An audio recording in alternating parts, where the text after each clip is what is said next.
Hi everyone, welcome back to Manu teachers channel. So ఇవాళ క్లాస్లో sociological perspectives of ఎడ్యుకేషన్లో second unit అనేది continue చేస్తున్నాము. సో లాస్ట్ క్లాస్ వరకు సోషలైజేషన్ యొక్క మీనింగ్ అనేది చూసాము. ఈ క్లాస్లో ప్రాసెస్ ఆఫ్ సోషలైజేషన్ మరియు రీసోషలైజేషన్ గురించి చూస్తాం. ఓకే, సో ఇది మనకి సెకండ్ సెమ్ వాళ్ళకి సంబంధించిన B.Ed సబ్జెక్ట్. ఆల్రెడీ Unit-1 అనేది కంప్లీట్ అయిపోయింది. దానికి సంబంధించిన ప్లేలిస్ట్ అనేది ఛానల్లో అవైలబుల్ ఉంది. సో ఒకసారి విజిట్ చేసి చూడండి.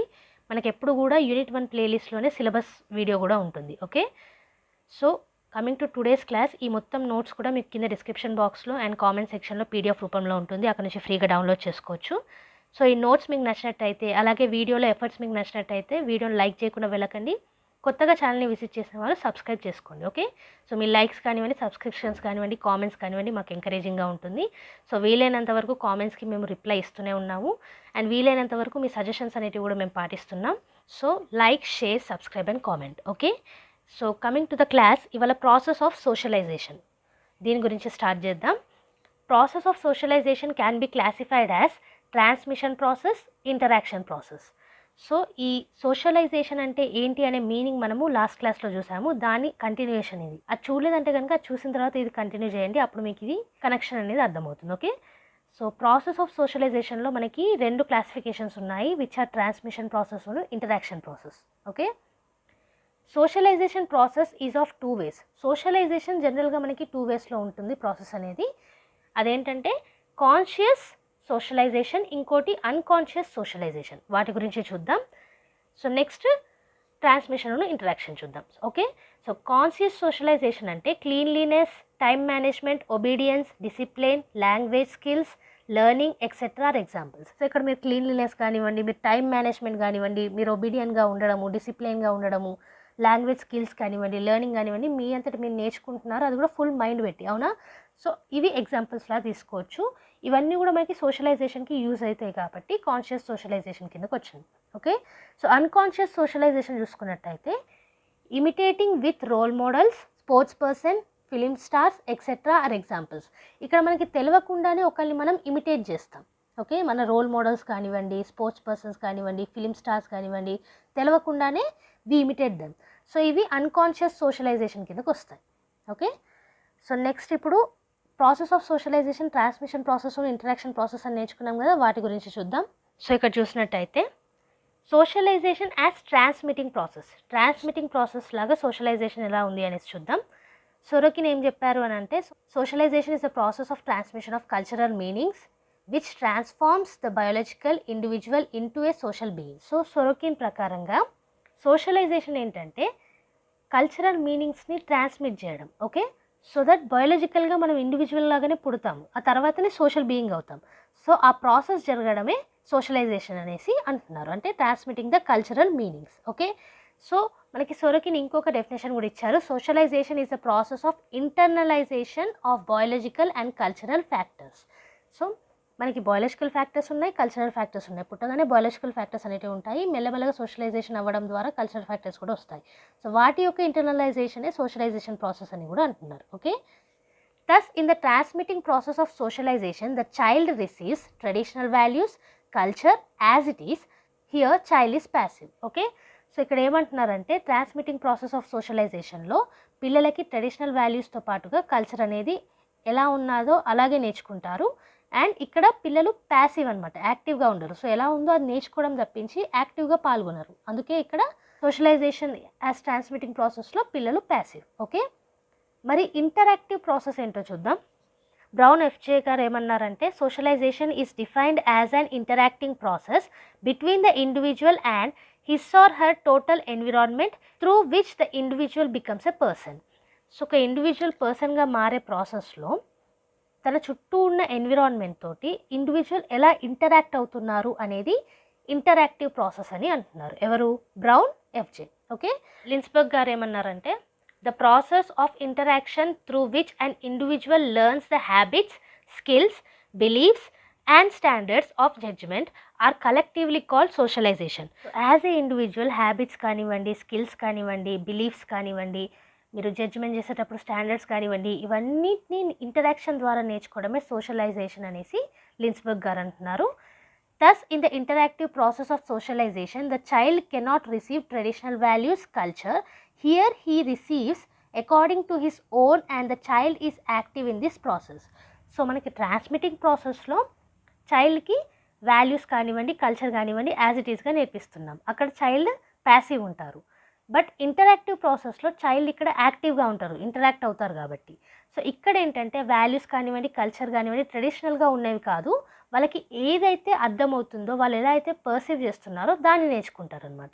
Okay, so that is about socialisation as a transmitting process and interactive process. Next ఇప్పుడు సోషలైజేషన్లో ఎమర్జెన్స్ ఆఫ్ సెల్ఫ్ గురించి చూద్దాం.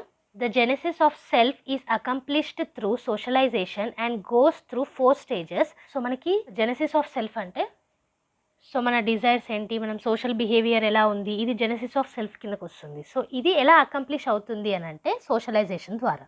ఓకే, మరి సోషలైజేషన్ అనేది 4 స్టేజెస్ నుంచి వెళ్తుందన్నమాట. Okay, self is composed of 2 components. ఈ సెల్ఫ్ ఏదైతే ఉందో, మన గురించి తెలుసుకోవడం, ఈ జెనసిస్ ఆఫ్ సెల్ఫ్ ఏదైతే ఉందో అది ఒక 2 కాంపోనెంట్స్ని కలిగి ఉంటుంది, which is the I and me, అంటే నేను మరియు నన్ను అనమాట. ఓకే, సో ఇక్కడ చూసుకున్నట్టయితే the I is the spontaneous, unsocialized and unpredictable. So నేను ఏదైతే ఉందో, ఐ ఏదైతే ఉందో అది స్పాంటేనియస్, అన్సోషలైజ్డ్ ఉంటుంది అండ్ అన్ప్రెడిక్టబుల్ ఉంటుంది. Okay, self has awareness of a separate identity, మన గురించి మనకి సపరేట్ ఐడెంటిటీ అనేది ఉంటుంది. The me is the socialized part of the individual. So me అనేది ఏంటంటే సోషలైజ్డ్ పార్ట్. ఇప్పుడు ఐ అనేది ఏదైతే ఉందో, నేను ఏదైతే ఉందో అది అన్సోషలైజ్డ్ పార్ట్ కిందకు వస్తుంది. నన్ను ఏదైతే ఉందో, మీ ఏదైతే ఉందో అది సోషలైజ్డ్ పార్ట్ కిందకు వస్తుంది. మీరు ఇక్కడ చూసుకున్నట్టయితే ఐ కూడా అన్ప్రెడిక్టబుల్ ఉంటుందన్నమాట. ఓకే, ఇంకా చూసుకుంటే the I continues to exist. So I అనేది కంటిన్యూ అవుతుంది ఎగ్జిస్ట్ అవ్వడానికి. The self develops attitudes, behaviour and beliefs in order to fit in to the society.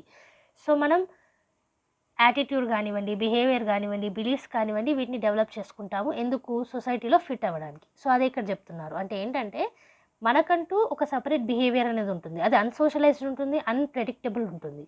కానీ సొసైటీలో ఉన్నప్పుడు మీ అనే క్యారెక్టర్ తోటి ఉంటాం, అంటే ఎలా బిహేవ్ చేయాలి, ఎలాంటి బిలీఫ్స్ నమ్మాలి, సొసైటీ పరంగా ఎలా చూసుకోవాలి, వీటిని అనమాట. ఓకే, అదే ఇక్కడ మనకి చెప్తున్నారు. సోషలైజేషన్లో మనకి సెల్ఫ్ అనేది అకంప్లిష్ అవ్వాలంటే మన గురించి మనకు తెలవాలి, మనం సొసైటీలో ఎలా ఉన్నాం అనేది కూడా తెలవాలి. ఓకే, సో ఈ సోషలైజేషన్ 4 స్టేజెస్లో అవుతుందని అన్నాం కదా. సో అవి చూద్దాం ఇప్పుడు. For Mead 1863-1931 there are 4 stages in the development of self. So సెల్ఫ్లో 4 స్టేజెస్ ఉంటాయి అనేసి మీడ్ గారు ఇచ్చారు మనకి. అవి ఏంటి అంటే the tabula rasa stage, the imitative stage, the play stage, the game stage. Okay, so first స్టేజ్లో ఏంటంటే బ్రెయిన్లో ఏ విధమైన నాలెడ్జ్ లేకుండా ఉండే స్టేజ్ అనేసి నమ్ముతారు అక్కడ. తర్వాత ఇమిటేటివ్ స్టేజ్, ఒకరిని చూసి ఇమిటేషన్ ఉండే స్టేజ్ అది. ప్లే స్టేజ్ అంటే ఆడుకునే స్టేజ్, గేమ్ స్టేజ్ అంటే లేటర్ వచ్చే స్టేజ్. ఓకే, సో ఈ 4 స్టేజెస్లో మనకి సోషలైజేషన్ అనేది అవుతుందనేసి ఈ ఎమర్జెన్స్ ఆఫ్ సెల్ఫ్లో చూసాం. ఓకే, సో నెక్స్ట్ చూసుకుంటే from infancy throughout life the individual learns to play certain roles. So మనం పుట్టినప్పటి నుంచి మన లైఫ్ మొత్తానికి ఒకటే రోల్లో ఉండం కదా, డిఫరెంట్ రోల్స్లో ఉంటాం. సో ఆ రోల్స్ అనేటివి ఎలా ప్లే చేయాలనేది కూడా నేర్చుకుంటూ ఉంటాం. Parents, teachers, other adults tend to judge the growing person according to his or her success in mastering their roles. So మనం రోల్స్ ఏవైతే ఉన్నాయో అవి కరెక్ట్గా చేస్తూ ఉంటే పేరెంట్స్ కానివ్వండి, టీచర్స్ కానివ్వండి, చుట్టూ ఉన్న అడల్ట్స్ కానివ్వండి జడ్జ్ చేస్తూ ఉంటారు according to our success in mastering the roles. Okay, these experiences have an important bearing on the child's self-concept, the child's knowledge, feelings and oneself. Okay, so ఈ judgement ఏదైతే ఉందో మన రోల్స్ ప్రకారంగా వాటి ద్వారా ఏమవుతుంది అని అంటే పిల్లల సెల్ఫ్ కాన్సెప్ట్ అనేది, పిల్లల యొక్క నాలెడ్జ్ అనేది, ఫీలింగ్స్ అనేది, వాళ్ళ గురించి వాళ్ళని తెలుసుకోవడం అనేది జరుగుతుంది. నెక్స్ట్ చూస్తే as children develop physically, mentally, emotionally and socially they are faced with the task of adjusting their behaviour. So పెరిగే కొద్దీ, డెవలప్మెంట్ అయ్యే కొద్దీ, అది ఫిజికల్గా కానివ్వండి, మెంటలీ కానివ్వండి, సోషల్గా కానివ్వండి, ఎమోషనల్గా కానివ్వండి, డెవలప్మెంట్ అయ్యే కొద్దీ వాళ్ళ యొక్క బిహేవియర్ కూడా దానికి తగ్గట్టు అడ్జస్ట్ అవ్వకుండా రావాలి. అవునా, సో అదే చెప్తున్నారు. Old roles are modified or abandoned and new ones are mastered. So ఎప్పుడు ఒకటే బిహేవియర్ తోటి ఉండం కదా, సో దేనికి తగ్గట్టు దాన్ని అడ్జస్ట్ అవ్వుకుంటూ వస్తాం, మారుకుంటూ వస్తాం. సో మోడిఫైయబుల్గా ఉంటాయి బిహేవియర్స్ అనేటివి. ఓకే, అంటే పాత బిహేవియర్స్ అనేటివి మోడిఫై చేసుకుంటూ చేంజ్ చేసుకుంటూ కొత్త బిహేవియర్స్ అనేటివి మాస్టర్ చేయడం ఇలా. Okay, most of child self concept stems from her or his success in mastering appropriate role behaviour. So మన రోల్ మనం ఎంతవరకు కరెక్ట్గా నిర్వర్తిస్తున్నాం అనే దాని ప్రకారంగానే సెల్ఫ్ కాన్సెప్ట్ అనేది డెవలప్ అవుతుంది పిల్లల్లో. An important factor in the development of the child's self-concept is the ability to identify with her or his sex.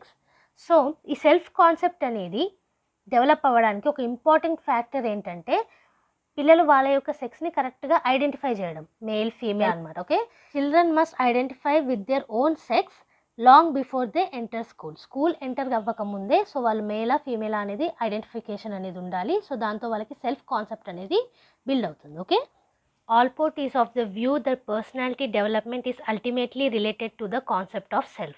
So Alport ఏమంటున్నారు అని అంటే ఈ పర్సనాలిటీ డెవలప్మెంట్ అనేది అల్టిమేట్గా మనకి సెల్ఫ్ కాన్సెప్ట్ తోటే రిలేట్ అయి ఉంటుంది అంటున్నారు. He uses the term proprium to refer self. So self అనే టర్మ్కి ఇక్కడ ప్రోపియం అనేది యూజ్ చేస్తారు ఆల్పోర్ట్ గారు.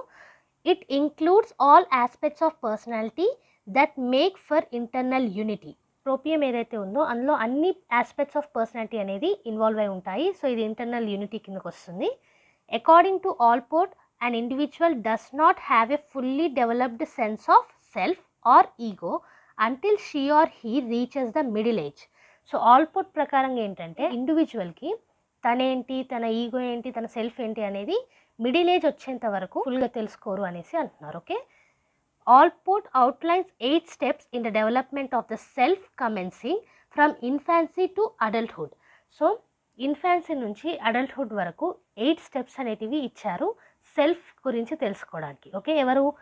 ఆల్పోర్ట్. ఆ ఆస్పెక్ట్స్ ఏంటో చూద్దాం ఇప్పుడు.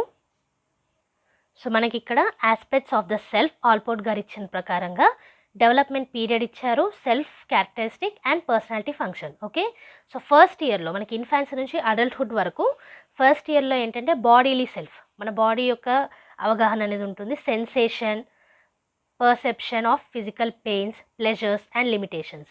సో హ్యాపీగా ఉండడము, మన లిమిటేషన్స్ ఏంటి, కింద పడిపోకుండా గట్టిగా పట్టుకుంటారు కదా పిల్లలు, సో అవి, అలాగే సెన్సేషన్, పర్సెప్షన్, ఇవన్నీ కూడా మనకి బాడీలీ సెల్ఫ్ క్యారెక్టరిస్టిక్ని డెవలప్ చేస్తుంది ఫస్ట్ ఇయర్లో.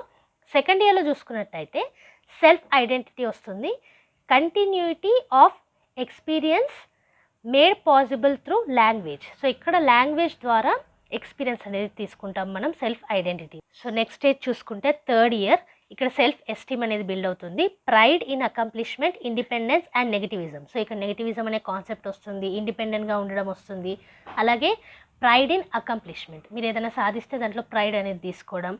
తర్వాత 4 to 6 ఇయర్స్లో మనకి సెల్ఫ్ ఎక్స్టెన్షన్ అనేది ఉంటుంది. ఓకే, అబ్స్ట్రాక్ట్ కాన్సెప్ట్ అనేది ఇక్కడ ఇంట్రడ్యూస్ అవుతుంది. సో నాది, నాకు కావాలి, పొజిషన్ అనేది. ఓకే, 4 to 6 ఇయర్సే మనకి సెల్ఫ్ ఇమేజ్ కూడా డెవలప్ అవుతుంది. ఇక్కడ గోల్ ఓరియంటెడ్ అండ్ అలాగే sensitivity to praise and blame. So blame తీసుకోవడానికి కానివ్వండి, ప్రైజ్ తీసుకోవడానికి కానివ్వండి సెన్సిటివ్గా ఉంటారు ఇక్కడ. ఓకే, 4 to 6 ఇయర్స్లో self extension and self image characteristic అనేది డెవలప్ అవుతుంది ఇక్కడ. ఇంకా చూసుకుంటే 6 to 12 ఇయర్స్ మనకి సెల్ఫ్ యాజ్ రేషనల్ అనే క్యారెక్టరిస్టిక్ డెవలప్ అవుతుంది. రియలిస్టిక్ సాల్వింగ్ అనేది ఉంటుంది అనమాట. ఓకే, మన లైఫ్ యొక్క టాస్క్లలో రియలిస్టిక్ సాల్వింగ్ అనేది ఉంటుంది. Mediator between needs and relation. So relation needs మధ్యలో మీడియేటర్ క్యారెక్టరిస్టిక్స్ కూడా డెవలప్ అవుతాయి. ఓకే, 12 ఇయర్స్ నుంచి మనకి ప్రోప్రియేట్ స్ట్రైవింగ్స్. ఓకే, అంటే ఓనర్షిప్ అనేది అనమాట. ఓకే, ఒక ఫీలింగ్స్ని యాక్సెప్ట్ చేయడం, ఓనర్షిప్ అనేది తీసుకోవడం. సో ఇవన్నీ మనకి 12 ఇయర్స్ నుంచి స్టార్ట్ అవుతుంది. తర్వాత అడ్లోసెన్స్లో మనకి needs, thoughts and self defined life goals అనేటివి ఫామ్ అవుతాయి. నెక్స్ట్ అడల్ట్హుడ్ చూసుకున్నట్టయితే సెల్ఫ్ యాజ్ నోవర్. సో మన గురించి మనకు తెలుస్తుంది. The totality of all previous aspects of the self. So మొత్తం ప్రీవియస్ ఆస్పెక్ట్స్ని కలుపుకొని మన గురించి మనం తెలుసుకుంటాం అడల్ట్హుడ్లో. Okay, so these are the 8 steps given by Allport. Okay, self గురించి. సో ఇది about socialization, emergence of self. Next ఇప్పుడు రీసోషలైజేషన్ గురించి చూద్దాం. సో ఇక్కడ చూసుకుంటే గార్డన్ మార్షల్ 1998. సో ఈయన మనకి రీసోషలైజేషన్ ఎలా డిఫైన్ చేశారంటే, resocialization is the learning of cultural norms and sanctions on their return to a social system by those who voluntarily or involuntarily left that system so that they can again be fully accepted within that system. Gordon Marshall గారు ఏమంటున్నారంటే రీసోషలైజేషన్ గురించి, మనం వాలంటరీగా అన్నా ఇన్వాలంటరీగా అన్నా ఏదైనా సిస్టమ్ని వదిలేసినప్పుడు దానిలో మళ్ళీ రిటర్న్ అయినప్పుడు ఆ సోషల్ సిస్టమ్ యొక్క కల్చరల్ నార్మ్స్ కానివ్వండి, శాంక్షన్స్ కానివ్వండి నేర్చుకోవడం. సో దట్ రిటర్న్ అయినప్పుడు ఏంటంటే ఫుల్గా యాక్సెప్ట్ చేయడానికి సిస్టమ్, ఓకే, అండ్ సిస్టమ్ మనల్ని యాక్సెప్ట్ చేయడానికి. సో నెక్స్ట్ ఇప్పుడు dictionary.com వాళ్ళు ఇచ్చిన డెఫినేషన్ చూసుకుంటే, resocialization is process of learning new attitudes and norms required for a new social role. So మీరు ఏ సోషల్ రోల్ అయితే నిర్వహించాలనుకుంటున్నారో దానికి సంబంధించిన యాటిట్యూడ్స్ అండ్ నార్మ్స్ని నేర్చుకోవడం రీసోషలైజేషన్ అనేది dictionary.com వాళ్ళు ఇచ్చిన definition, okay. So next sociologyindex.com ప్రకారంగా resocialization is profound transform of personality arising from being placed within a situation or environment that is not conducive to maintain a previous identity. So మన personality అనేది transform అవ్వడము when we are put into a situation లేదా environment, okay. So ఇక్కడ ఏంటంటే మన previous identity అనేది కండక్సివ్గా maintain చేయలేం. So అది రీసోషలైజేషన్ అనేది sociologyindex.com ద్వారా ఇచ్చిన డెఫినేషన్. నెక్స్ట్ చూసుకున్నట్టయితే Irving Goffman 1961, Re-socialization as the process of tearing down and rebuilding an individual's role and society constructed sense of self. Erving Goffman గారు ఏమంటున్నారంటే రీసోషలైజేషన్ అనేది పూర్తిగా ఉన్న ఈ ఇండివిజువల్ రోల్ ఏదైతే ఉందో దాన్ని రీబిల్డ్ చేయడం అనమాట, okay, tear down and rebuild చేయడం, ఓకే. సో నెక్స్ట్ చూసుకుంటే, సో గోఫ్మన్ మళ్ళీ ఇంకొక డెఫినేషన్ కూడా ఇవ్వడం జరిగింది. Resocialization is often accompanied via a degradation ceremony, an encounter in which a total institution's resident is humiliated, often in front of the institution's other residents or officials. So resocialization అనేది ఒక degradation ceremony అనేసి అంటున్నారు, అంటే ఒకరిని కించపరచడం ఇలా అనమాట. Goffman ప్రకారంగా ఏంటంటే ఈ టోటల్ ఇన్స్టిట్యూషన్స్ అన్నీ కలిపి మనిషిని హ్యూమిలియేట్ చేయడం, లేదా ఇన్స్టిట్యూషన్స్ అందరి ముందు ఉంచి రెసిడెంట్స్ ముందు, ఆఫీషియల్స్ ముందు హ్యూమిలియేట్ చేయడం, ఇది రీసోషలైజేషన్ అనేది కూడా అంటున్నారు. సో నెక్స్ట్ చూసుకున్నట్టయితే డేవిస్ అండ్ జాన్సన్ 1998. సో ఇది లాస్ట్ టాపిక్ మనకి. Resocialization also occurs in groups that are not in institutional settings. ఇక్కడ ఏమంటున్నారు అంటే ఈ ఇన్స్టిట్యూషనల్ సెట్టింగ్స్లో లేకున్నా కూడా రీసోషలైజేషన్ అనేది అకర్ అవుతుందనేసి డేవిస్ అండ్ జాన్సన్ అంటున్నారు. Alcoholics anonymous in one such group as it tries to change the alcoholics value system by having them internalize several principles about how to live one's life. So ఇక్కడ ఏమంటున్నారంటే ఇప్పుడు alcohol తీసుకోవడం వల్ల కొన్ని మనకి disadvantages ఉన్నాయి, అవునా. సో ఆ డిసడ్వాంటేజెస్ అనేటివి ఉన్నా సరే మీరు ఆల్కహాల్ తీసుకుంటున్నారు అంటే మీ వాల్యూ సిస్టమ్ ఎలా ఉంది, సో వీటన్నిటి మీద కూడా డిపెండ్ అయి ఉంటుంది రీసోషలైజేషన్ అనేది అంటున్నారు. The goal here of course is to have the alcoholic stop drinking and to continue to refrain drinking. So అదే అనమాట, ఆల్కహాలిక్స్ డ్రింకింగ్ని స్టాప్ చేయడానికి రీసోషలైజేషన్ ద్వారా కూడా చేయొచ్చు. సో ఇన్స్టిట్యూషనల్ సెట్టింగ్స్ అనేటివి లేకపోయినా సరే రీసోషలైజేషన్ అనేది జరుగుతుందనేసి డేవిస్ అండ్ జాన్సన్ అంటున్నారు. సో ఓవరాల్గా మీరు చూసుకుంటే రీసోషలైజేషన్ ఏంటంటే ఐదర్ మీరు ఏదైనా సిస్టమ్ని వదిలేసి వెళ్తే మళ్ళీ ఆ సిస్టమ్కి రిటర్న్ అవ్వాలన్నప్పుడు దాని యొక్క నార్మ్స్ కానివ్వండి, కల్చర్స్ కానివ్వండి నేర్చుకోవడం, లేదా పూర్తిగా ఆపోజిట్గా కూడా రీసోషలైజేషన్ ఉంది which is degradation ceremony according to Goffman, okay. So ఇది ఇవాల్టి క్లాస్లో ప్రాసెస్ ఆఫ్ సోషలైజేషన్ గురించి చూసాము, మరియు సోషలైజేషన్ ఎమర్జెన్స్ ఆఫ్ సెల్ఫ్ గురించి చూసాం, అండ్ అలాగే రీసోషలైజేషన్ గురించి కూడా చూసాం, ఓకే. నెక్స్ట్ వీక్లో మళ్ళీ సెకండ్ యూనిట్ అనేది కంటిన్యూ చేద్దాము.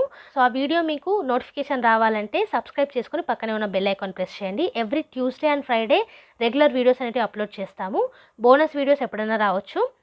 మీరు కామెంట్ సెక్షన్లో ఏమైనా డౌట్స్ ఉన్నా మెన్షన్ చేయండి. అండ్ యాజ్ యూ నో ఈ మొత్తం నోట్స్ కూడా కింద డిస్క్రిప్షన్ బాక్స్లో అండ్ కామెంట్ సెక్షన్లో పీడిఎఫ్ రూపంలో ఉంటుంది, అక్కడ నుంచి ఫ్రీగా డౌన్లోడ్ చేసుకోవచ్చు. అండ్ వన్స్ నోట్స్ని డౌన్లోడ్ చేసుకున్న తర్వాత లైక్ చేయకుండా మాత్రం వెళ్ళకండి, ఓకే. సో మీ ఫ్రెండ్స్తో షేర్ చేసుకోండి, వాళ్ళని లైక్ చేయమనండి, సబ్స్క్రైబ్ చేసుకోమనండి. అండ్ నెక్స్ట్ వీడియోతో మళ్ళీ కలుద్దాం. అంతవరకు eat, sleep, learn and repeat. And thank you for watching. Bye bye.